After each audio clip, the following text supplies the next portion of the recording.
Today's reading is 1 Kings 14 through 16.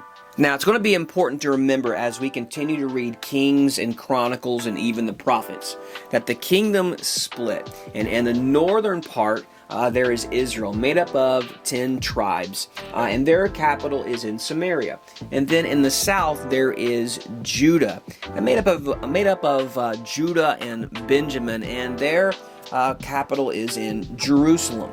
And this is going to be important to remember because the northern kingdom, Israel, is going to have their own kings, and Judah is going to have their own king as well. Now, Jeroboam was terrible.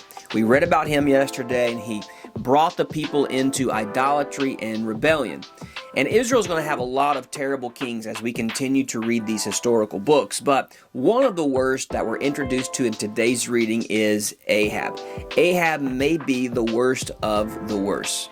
Now, Ahab's reign kicks off with a dark matter. Under Ahab's leadership, a man from Bethel rebuilt Jericho.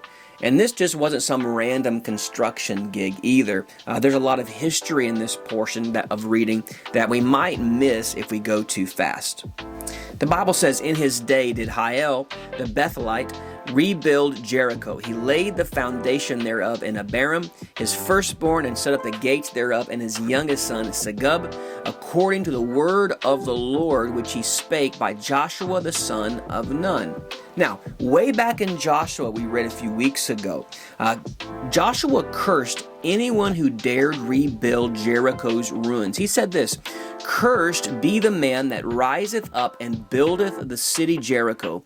He shall lay the foundation thereof in his firstborn, and in his youngest son shall he be set up the gates of it."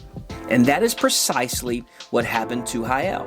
He relaid the foundation of Jericho, and his firstborn son died.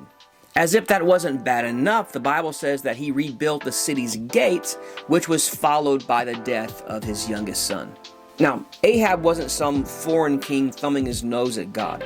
He led Israel, God's people, the chosen ones, who circled Jericho's walls and shouted them down. Their ancestors claimed the promised land in Canaan. They saw God's wonders and they seen him do miracles. Now Ahab is tossing it all away, rebuilding what God had flattened. Brothers and sisters, rebuilding things that God has torn down in our lives is dangerous.